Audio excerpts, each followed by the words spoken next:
Assalamualaikum warahmatullahi wabarakatuh.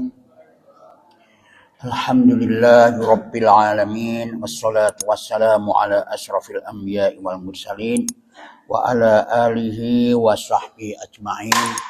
Rabbi shrah li sadri wa yassir li amri wahlul 'uqdatam min lisani yafqahu qawli. Rabbi hab li hukman walhiqni bis shalihin.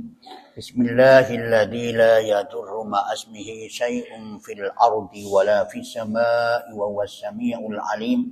Bismillahilladzi la yadurru ma asmihi syai'un fil ardi wala fis samaa'i wa huwas samii'ul 'aliim. Bismillahilladzi la yadurru ma asmihi syai'un fil ardi wala fis samaa'i wa huwas samii'ul 'aliim. Bismillahi tawakkaltu 'ala Allah la haula wala quwwata illa billah. A'udzu billahi minasy syaithanir rajim. Bismillahirrahmanirrahim. Alhamdulillahi rabbil alamin. Ar-Rahmanir Rahim. Maliki yaumiddin. Iyyaka na'budu wa iyyaka nasta'in. Ihdinas siratal mustaqim. Siratal ladzina an'amta 'alaihim ghairil maghdubi 'alaihim waladdallin. Amin. Sekarang surat At-Tur ya. Surat ke-52 ya. Ayo.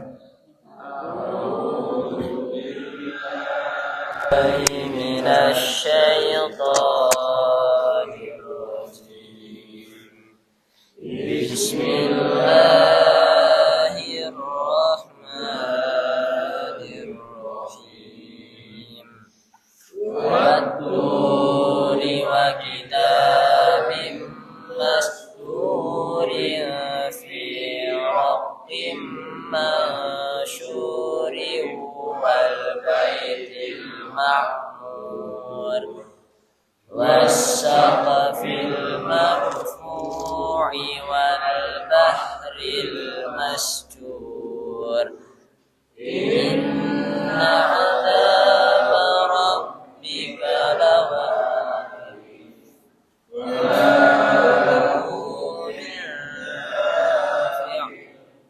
yawma tamurru as-samaa'u mawran wa tasirul jibalu sayran.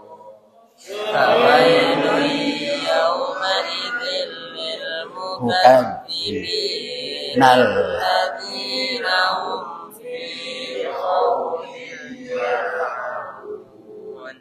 Yawma yud'auna ila nari jahannama da'a. Hadhihi an-naru allati kuntum biha tukadzibun. Sadaqallahul azim. A'udzu billahi minasy syaithanir rajim. Bismillahirrahmanirrahim. Sekarang kita membahas tentang surat At-Tur. At-Tur itu bukit Tursina, gunung Tursina. Gunung yang banyak banyak tumbuh-tumbuhannya, banyak pohon-pohonannya. At-Tur. At-Tur itu gunung Tursina itu tempat Nabi Musa menerima wahyu. Ya tak? Itu kalau di dalam surat Maryam ayat ke-88, ayat ke-52. Ya tak? Ya tak? Ayat ke-52. Ya, surat Maryam. Surat Maryam itu surat ke-19. Surat ayat 52. Coba kita lihat. Wa nadainahu min janibit turil aimani wa qarrabnahu najiya. Dan kami telah memanggilnya Nabi Musa dari sebelah kanan gunung Tur Sina, dan kami telah mendekatkannya kepada kami di waktu dia memanjat kepada kami. Jadi itu pertama kali dipanggil Nabi Musa, itu Tur Sina. Tur Sina itu gunung Sinai di Mesir. Isinya surat ini adalah peringatan keras kepada orang-orang yang membangkang, berani menolak atau tidak mengindahkan dawai Gusti Allah. Peringatan keras. Tapi apa yang diperingatkan oleh Allah itu dengan susunan kata yang sangat indah, sehingga bisa menusuk di dalam hati sanubari manusia. Supaya apa? Supaya mau mentaati dawai Allah itu inginkan. Ini peringatan keras ini. Surat ini jumlahnya adalah 49 ayat, diturunkan di Mekah. Nah, kita lihat. A'udzu billahi minasy syaithanir rajim. Bismillahirrahmanirrahim. Wat-turi wa kitabim masturin fi raqqim mansurin wal baitil ma'mur. Wat-tur, demi gunung Tur. Nah, bukit. Ya. Di mana Allah tempat berfirman langsung kepada Nabi Musa di Sinai Mesir. Wa kitabim mastur. Nah, dan demi kitab mastur. Mastur itu satar. Satar itu apa ya? Rapi. Apa itu? Susunan katanya itu indah. Nah, pengaturan huruf itu. Jadi wa kitabim mastur, dan demi kitab yang tertulis rapi. Itu. Fi raqqim mansur. Rok itu tempat menulis. Like sekarang kertas. Kalau dulu pelapah pohon atau kulit binatang itu. Fi saqqim mansur itu. Fi saqqim mansur, pada lembaran yang terbuka, tempat menulis yang terbuka. Jadi itu. Ini apa itu? Kitab apa? Pokok kitab suci Allah. Bisa juga ada yang mengatakan Taurat, bisa juga ada yang mengatakan juga Injil, Al-Quran juga itu. Fi saqqim mansur, pada lembaran yang terbuka. Wal baitil ma'mur. Nah, dan demi baitil ma'mur. Bait itu rumah, makmur itu tenang hati. Apa jenenge? Hati itu tenang, itu makmur. Wal baitil ma'mur. Apa itu? Yaitu Baitullah. Baitullah itu. Bait itu rumah, Baitullah itu rumah Allah. Jadi tempat kita bermunajat kepada Allah. Nah, di situ ada hadis yang menerangkan, di atasnya itu juga ada Baitullah yang selalu digunakan oleh malaikat. Setiap harinya ada 7 malaikat yang mengelilingi Baitullah itu. Apa namanya? 70.000. 70.000 mengelilingi itu. Itu 70.000. Wal baitil makmur itu. Jadi orang yang ke sana itu makmur itu. Jadi rumah yang mengantarkan seseorang menjadi tenang. Mulane kano apa jenenge? Kano bosene. Masih wis tau rono iku kepengin rono maneh begitu. Padahal kejadian macam-macam loh. Jadi akhir-akhir ini ada kejadian kalau tidak salah itu di Musdalifah apa itu? Mana Musdalifah apa itu? Itu juga terinjak-injakan, bukan di Raudhah. Raudhah itu desak-desakan. Sampai banyak orang Indonesia yang paling kecil sendiri terinjak-injak, banyak yang mati. Tapi tidak ada rasa kapok, nggak ada. Itu karena makmur di sana itu. Aman. Wasaqfil marfu. Nah, wasaqfi. Dan demi atap yang ditinggikan. Apa atap itu? Langit. Ada tahu batasnya sampai mana ketinggiannya? Tahu? Ada yang tahu? Ilmuwan semuanya tidak ada yang tahu. Sampai mana itu langit itu. Kalau ini kan bisa saya pegang. Kalau saya dinaik ke sana, saya tidak bisa. Jarak berapa aja coba itu. Siapa yang bisa mengukur langit? Berapa ketinggian langit? Gak akan ada yang bisa. Itu Allah itu. Wasaqfil marfu, dan demi atap yang ditinggikan itu. Ya. Wal bahril masjur. Masjur itu menguap. Masjur itu karena dibakar sehingga menguap amber itu masjur. Wal bahril masjur, dan demi laut yang penuh. Menguap jadi apa penuh buak karena ada api di bawahnya. Sekarang ada. Jadi laut itu di bawahnya itu api. Kalau kita lihat di Krakatau Steel, mana? Banten, Jawa Barat. Itu ada gunung di dalam laut. Nah, itu di sana itu tahun berapa itu pernah Gunung Krakatau meledak itu? Tahun berapa itu? Sampai menghabiskan orang-orang Banten banyak yang meninggal. Itu pernah terjadi itu. Nah, itu di bawahnya itu ada api itu. Nah, jadi nanti itu begitu laut ini bisa terbakar itu. Wal bahril masjur itu. Kalau tidak percaya bisa dilihat di YouTube itu ada. Wal bahri, dan demi laut yang penuh. Nah, karena panas itu. Inna azab rabbika lawaqi, sesungguhnya azab Rabbmu pasti terjadi. Nah, ini. Kita lihat sekarang. Mengapa Allah kok membuat sumpah itu? Apa sih sumpah itu, Pak? Sumpah itu meyakinkan, dia bersumpah, dia berjanji, sungguh-sungguh. Itu untuk apa? Meyakinkan manusia yang berakal ini supaya mengikuti tuntunan Allah sampai Allah bersumpah. Sampai Allah bersumpah, pasti kamu akan aku azab bagi orang-orang yang membangkang. Sesungguhnya azab Rabbmu pasti terjadi. Inilah. Jadi untuk meyakinkan orang itu supaya gak ragu dan mau melaksanakan itu. Itu yang pertama. Yang kedua, Allah bersumpah berjanji itu Allah menunjukkan bukti-bukti. Tidak hanya cuma berbicara saja. Bukti-bukti nyata yang telah diciptakan. Delok gunung, delok langit, delok niku. Lautan dan lain sebagainya. Itu aku ciptakan. Pasti tidak sia-sia aku menciptakan. Itu ana gunane kabeh. Tapi kalau kamu manusia yang aku berikan akal, tidak menggunakan akalnya sampai kamu membangkang atas perintah Allah, maka tunggu, teman, kata Allah, akan aku azab dia itu. Itu sumpahnya Allah. Beda kalau sumpah manusia. Manusia kalau bersumpah, dia belum melakukan itu. Dia berjanji, bersumpah, belum melakukan kadang-kadang. Sumpah aku bertanggung jawab. Apa sih? Jadi sumpahnya manusia memang meyakinkan orang lain, tapi bukti yang dilaksanakan belum, itu manusia. Aku bertanggung jawab, sudah bertanggung jawab? Belum. Aku berjanji akan begini, sudah? Belum. Makanya untuk meyakinkan manusia itu, supaya percaya dengan apa yang akan dilaksanakan itu, dia melakukan sumpah. Mulane lek kakean sumpah buktine ora kak ono sing percaya, Pak.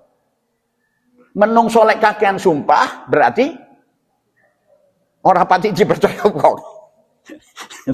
Itu jelek. Itu ada. Nah. Jadi satu. Yang kedua, sumpah itu, sumpah manusia tidak boleh sumpah kepada yang lain daripada Allah dan sifatnya Allah. Demi Allah, demi hidup gak boleh, demi apa namanya? Demi langit dan bumi. Itu tidak boleh, harus demi Allah. Kenapa? Karena dengan sumpah ini mereka itu ada tanggung jawabnya, apabila tidak melaksanakan sumpah itu maka akan diazab oleh Allah. Siapa yang berhak mengazab? Allah. Oleh karena itu tidak boleh bersumpah demi langit dan bumi, demi cintaku padamu. Gombal. itu. Jadi itu. Tapi demi sifatnya Allah, demi yang maha kuasa boleh. Ar-Rahman yang maha pengasih lagi penyayang boleh. Nah, itu sumpah. Nah, sumpah ini, makanya sumpah itu, janji itu tadi, kalau tidak dipenuhi, maka dia itu diazab oleh Allah. Lah agar supaya kita mohon ampunan kepada Allah supaya tidak diazab, ono persyaratannya. Persyaratannya itu harus puasa 3 hari, ya tak? Dan apalagi kalau tidak puas, tidak bisa begitu, memberi makan berapa? 10 orang lagi gak salah itu. Coba dilihat itu di dalam surat An-Naml.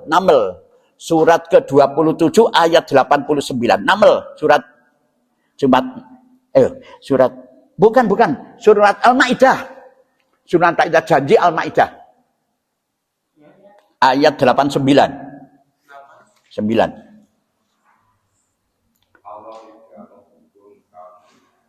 Ya udah, ayo coba baca. Ayo. Allah tidak menghukum kamu disebabkan sumpah-sumpahmu yang tidak disengaja untuk bersumpah. Tetapi dia menghukum kamu disebabkan sumpah-sumpah yang kamu sengaja. Maka kafaratnya denda pelanggaran sumpah ialah memberi makan 10 orang miskin, yaitu dari makanan yang biasa kamu berikan kepada keluargamu, atau memberi mereka pakaian, atau memerdekakan seorang hamba sahaya.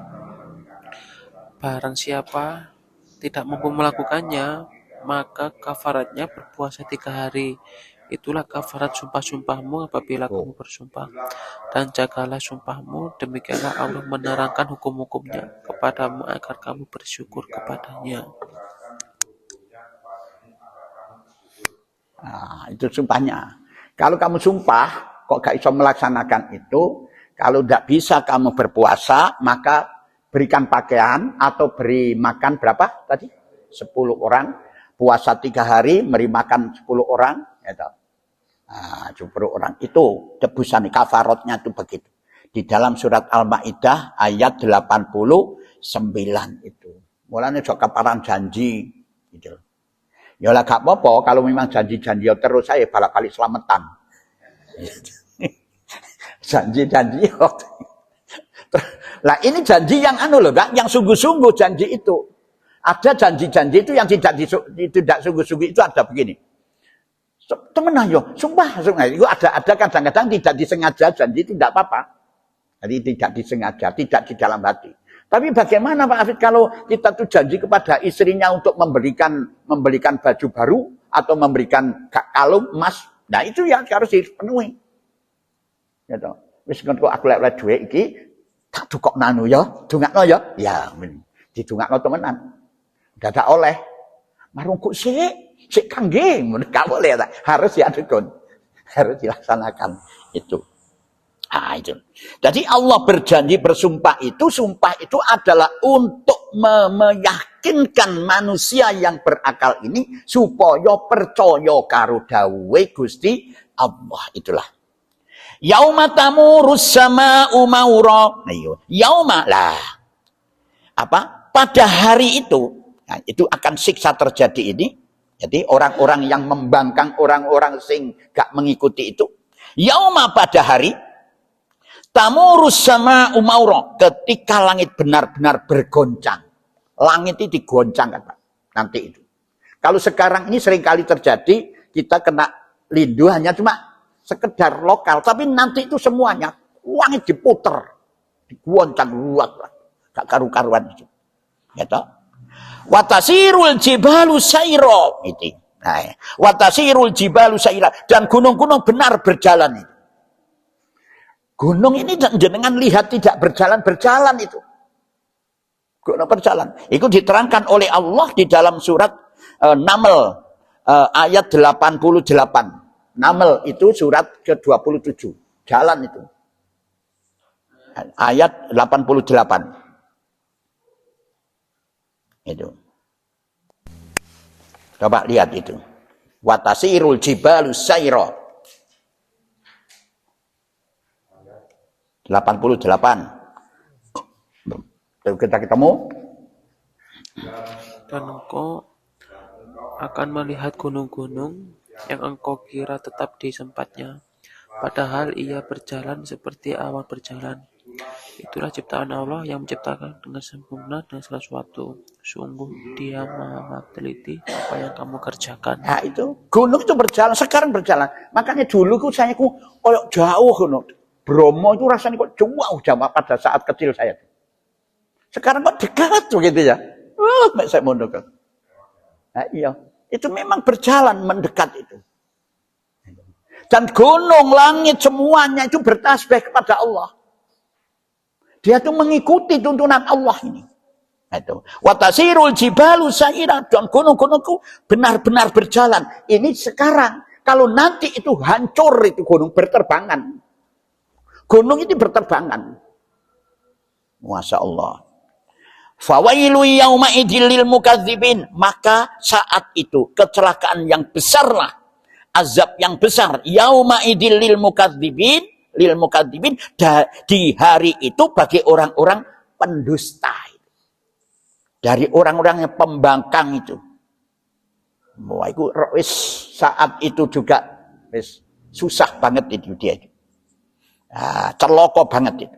Alladzina hum fi khawdi yal'abun. Alladzina hum fi. Siapakah itu? Yaitu orang-orang yang dalam kebatilan. Yal'abun. Mereka bermain-main. Mereka dalam kehidupannya itu selalu ada kebatilan, dia bermain-main. Jadi kaya apa ya? Tidak berguna melakukan itu, meninggalkan yang penting, ya toh, untuk melakukan yang tidak penting, atau yang penting tapi ada yang lebih penting ditinggalkan. Mana yang harus kita itu? Mulanya di sini, Pak. Kalau dia manusia tidak menggunakan akalnya, tidak menggunakan otaknya, ini yang banyak terjadi sengsara nanti. Ya ampun, mereka hanya cuma bermain-main itu. Dia hanya cuma hidupnya bermain bersenang-senang saja itu. Bingung tentang masalah duit, bingung duit itu. Gak ada ketenangan nih. Ya, mau mengeluarkan dihitung, ping balak-balik dihitung, ping balak-balik. Kok mau ketinggalan aku karo oleh duit iki, golek ketinggalan begitu. Jadi manusia kalau ingin selamat, aturlah waktu ini. Otak kita gunakan untuk bisa mengatur waktu. Oh, jam sekian sampai sekian saya begini. Jam sekian sampai sekian begini. Oh, no. Masuk kalah kurang orang-orang kafir. Orang-orang kafir itu loh, orang kafir. Itu malah berangkat dari pesawat itu. Jam sekian ini di sana ketinggian sekian. Datang dari sana di tempat yang tujuan itu sekian jam. Itu diatur begitu. Loh, kita orang mukmin harus begitu. Kenapa? Karena kita nanti akan menghadapi Allah. Maka ojo sampai kamu ketinggalan. Ojo sampai. Jadi ini dianu yal'abun. Yal'abun itu dari kata lu'ab. Lu'ab itu iler. Sing meler dewe ora ono aturan itu iler. Itu kan milik dewe ini tanpa ada pengaturan. Jadi segala sesuatu yang dilakukan itu tanpa bermanfaat. Wis sutile akeh tuku meneh, gitu loh. Wajane akeh tuku maneh, begitu. Begitu, itulah. Yauma yuda'una ila nari jahannam da'a. Lah, pada hari mereka itu didorong ke neraka jahanam dengan sekuat-kuatnya. Lah, orang yang begitu didorong nanti itu. Didorong dengan sekuat-kuatnya. Wes, padha karo diuncalno. Mlebu nang ngene neraka. Hadin narul lati kuntum biha tukadzibun. Inilah hadhihi ini cedek neraka yang dahulu kalian selalu mendustakan. Lek dikandani ana neraka iku guyang-guyu ae. Orang reken, ora wedi. Nah, sekarang buktikan sekarang ini, bener gak ini? Masya Allah, itu ancaman Allah yang sangat keras. Itulah yang bisa saya sampaikan. Insya Allah besok kita lanjutkan kembali. Mungkin ada yang perlu tanyakan? Ya.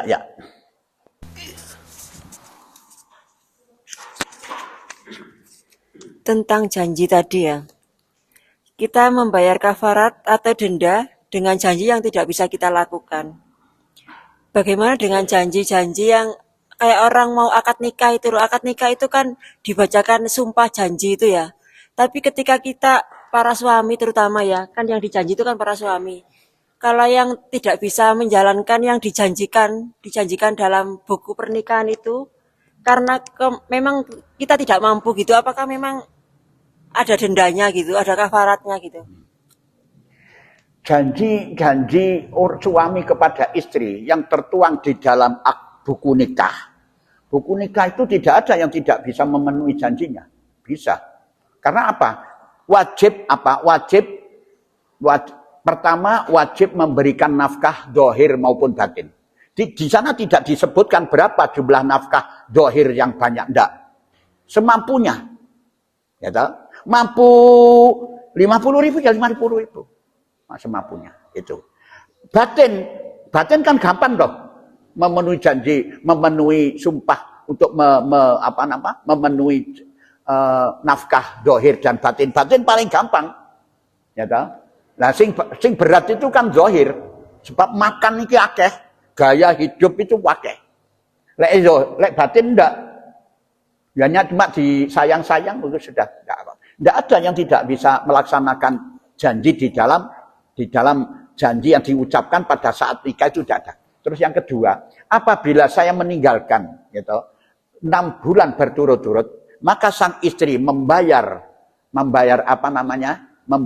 mengajukan gugat dengan membayar sejumlah sekian gitu loh. Itu maka jatuhlah talak suami kepada istri. Nah itu kan gampang toh, ojo sampai ditinggalkan sama toh. Nah sekarang ini enggak mudah untuk tidak meninggalkan mudah mono HP. Taruhlah kerja di luar negeri, tapi setiap hari HP-an. Ya, teleponan itu. Jadi kalau toh memang janji yang seperti itu, sang istri menerima, oh ya wis aku cara popo tak enteni. Ya enggak apa-apa, enggak ada masalah. Jadi saya rasa di sana tidak ada yang sulit untuk memenuhi janji yang diucapkan di saat pernikahan itu, gitu loh.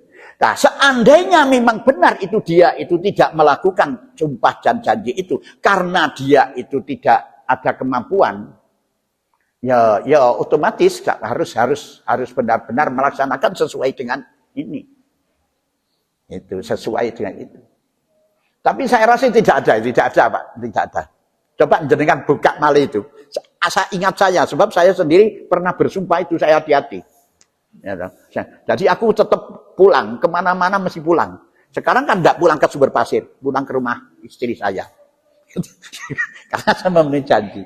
Walaupun jelek-jelek begini, ya tetap aku harus memberikan nafkah kepadanya. Tapi orang akeh-akeh, dikit-dikit.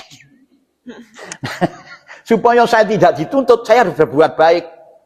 Bagaimana cara memberikan kasih sayang kepada istri itu supaya aku gak dituntut. Tadi kadang-kadang tak celuk yang begitu. Sampai diguyu-guyu anake, Pak, moyang wis tuwek-tuwek yang-yangan. Wis meneng wae, cek gak dikake tuntutane gitu. Kalau nadar itu Pak, kalau nadar dan kita nadar, bisa melakukan iya itu termasuk janji, nadar itu. Nadar tidak dilaksanakan itu. Nadar itu sumpah kepada Allah loh, janji kepada Allah. Ya toh? Janji kepada Allah, ya Allah, aku apabila panjenengan memberikan ini, maka aku akan melakukan ABCD. Itu nadar. Itu janji kepada Allah. Jadi kalau kamu tidak menepati janji harusnya bayar kafarat. Tapi setelah bayar kafarat ini kamu penuhi janjimu itu kepada Allah. Gitu. Ya, itu nazar. Itu di dalam itu surat apa?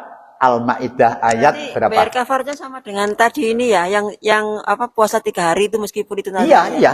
Harus bayar kafarat. Memberi makan 10 orang atau memberikan baju atau memerdekakan budak, tambah akeh biaya nih. Sing titik ae 10 orang. itu harus itu makanya cocok perkamalan janji. Nah sekarang iya dong, seorang istri itu janji kepada suami apa? Setia. Nah setia dan mendampingi itu kan, kalau tidak setia membayar kafarat berarti. Membayar kafarat kalau tidak setia. Sama-sama punya janji. Setia itu. Ya, jelas ya? Ada lagi mau tanya? Ada lagi? Tidak ada, cukup? Nah, sudah? Oh, ada. Monggo. Iya.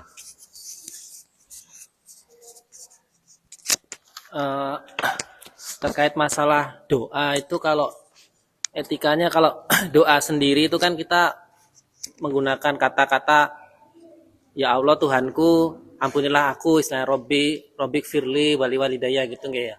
Tapi kalau misalnya kita sebagai, misalnya pas pengajian kita diminta mimpin doa gitu, nah itu apakah kita doa-doa di dalam Al-Quran itu kan ada yang menggunakan domir Robbana atina fid dunya hasanah, ada yang juga menggunakan Robbi firli wali walidayya atau Robbi auzi'ni kan.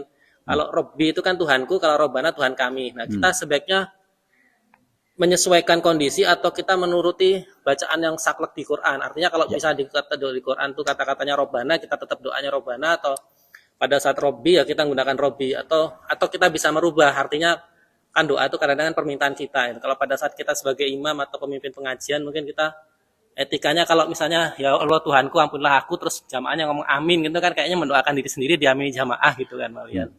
Itu sebaiknya gimana Ustaz? Ada. Gini, doa itu memang selayaknya kami, tapi kalau Tuhanku tidak ada masalah, kan bukan itu. Pada karo iyyaka na'budu wa iyyaka nasta'in. Nah, dumateng panjenengan ya Allah kami menyembah, ya tak? Iyyaka na'budu wa iyyaka nasta'in, dan dumateng panjenengan ya Allah kami memohon pertolongan. Ya tak? Itu. Jadi memang selayaknya demikian. Harus tidak hanya cuma memohonkan dirinya sendiri, tapi bersama-sama. Inilah ciri daripada Islam. Itu. Jadi Robbana atina fid dunya wa ma lahu fil akhirati min khalaq. Itu orang-orang musyrik. Jadi ya Allah, kembalikan ya Allah, berikan kejayaan dunia. Ya ta? Min khalaq, jadi hanya cuma dunia saja, akhirat tidak. Tapi kalau kita beda. Robbana atinya fid dunya hasanah wa fil akhirati hasanah wa qina adzabannar. Jadi memang itu Islam itu demikian. Jadi Tuhanku memang tidak ada masalah, cuma dalam hal permintaan. Ya Robbi, Robbi, ya Rob. Rob itu apa sih Rob itu? Ya Rob itu pencipta, pembimbing. Robbi, pembimbingku, gitu loh.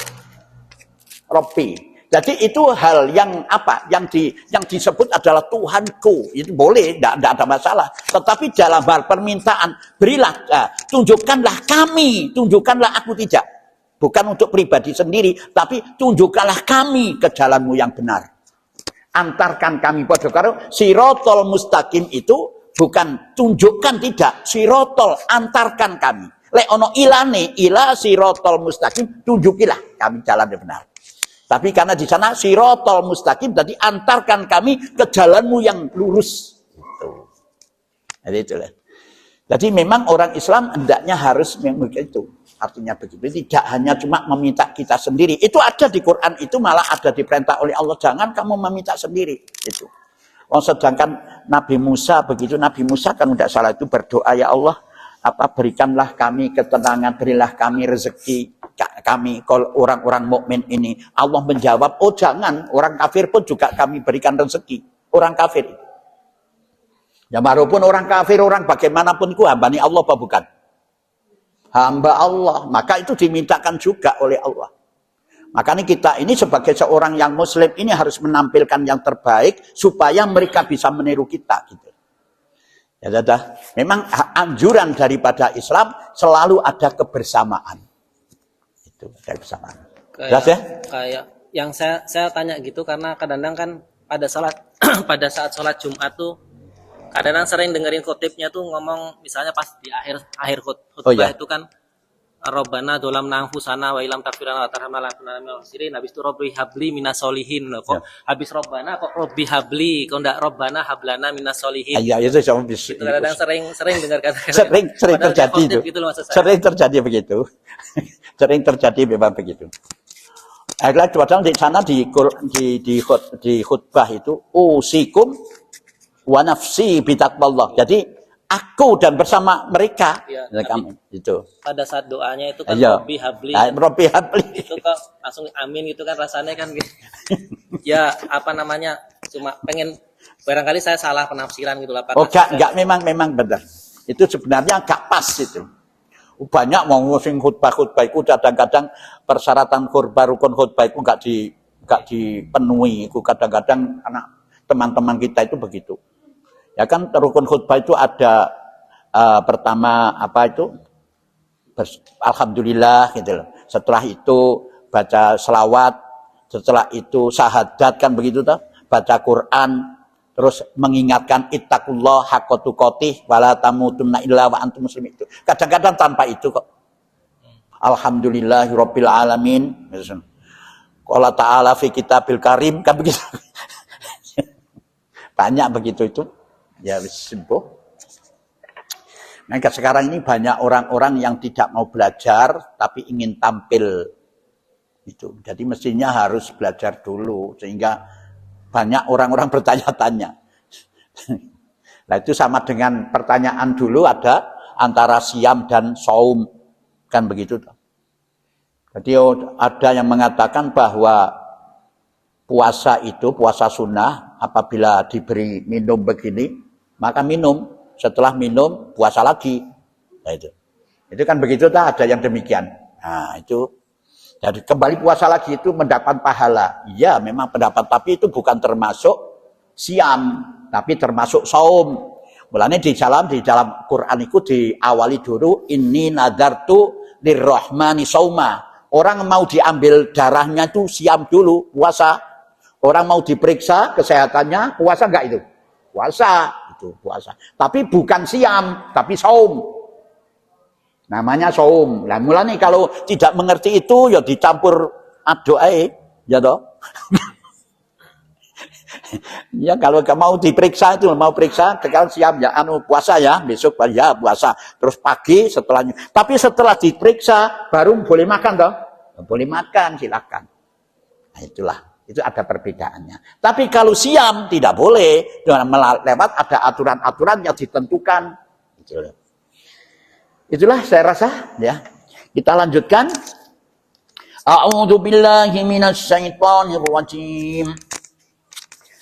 Afasihrun hadza am antum la tubsirun. Islauha fasbiru aw la tasbiru sawa'un 'alaikum innama tujzauna ma kuntum ta'malun.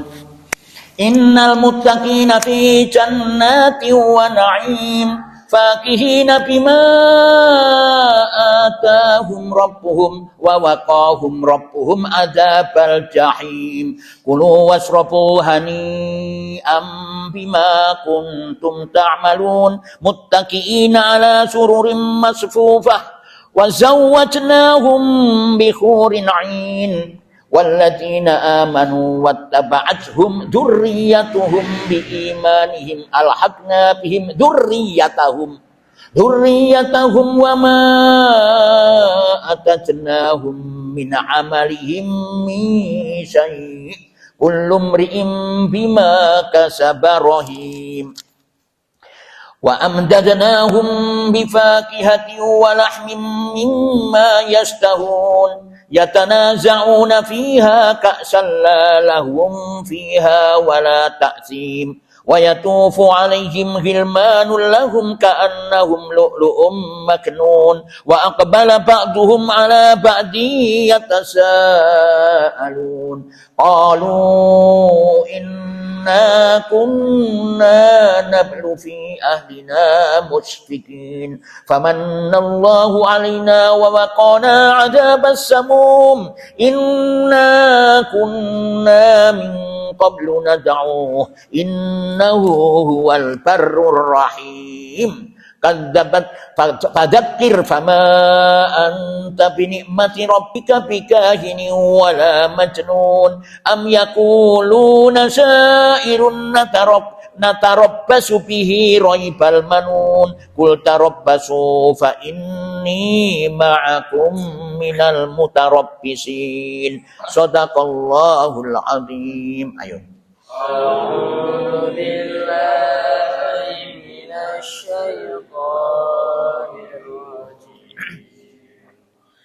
أفسحر هذا أم أنتم لا تبصرون اصلوها فاصبروا أو لا تصبروا سواء عليكم إنما تجزون ما كنتم تعملون إن المتقين في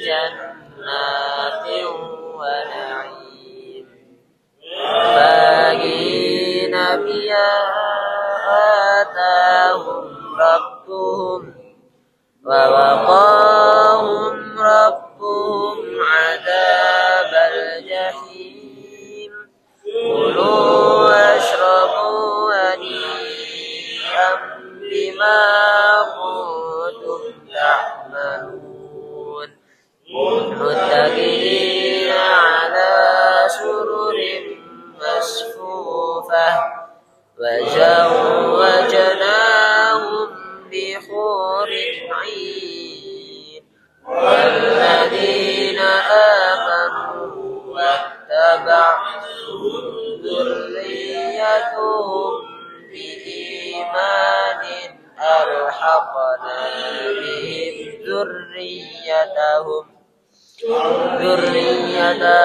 وما ألتناهم من عملهم من الشيء كل امرئ بما كسب رهين فأمددناهم بفاكهة ولحم مما يشتهون يتنازعون فيها كأسا لا لغو فيها ولا تأثيم ويطوف عليهم غلمان لهم كأنهم لؤلؤ مكنون وأقبل بعضهم على بعض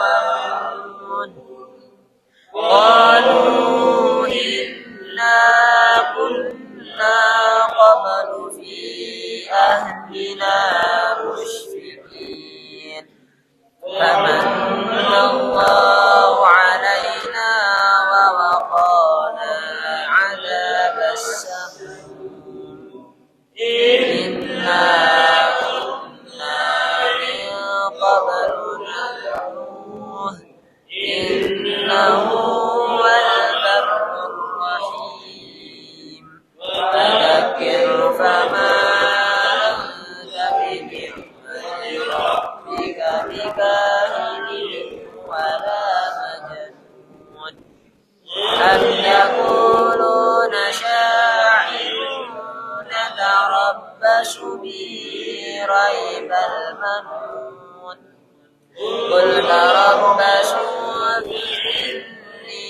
معكم من المتربصين Sadaqallahul adzim wa balagha rasulul karim wa nahnu ala dzalika minasyahidin. Alhamdulillahi rabbil alamin. Subhanakallahumma wa bihamdika asyhadu an la ilaha illa anta astaghfiruka wa atubu ilaik. Assalamualaikum warahmatullahi wabarakatuh.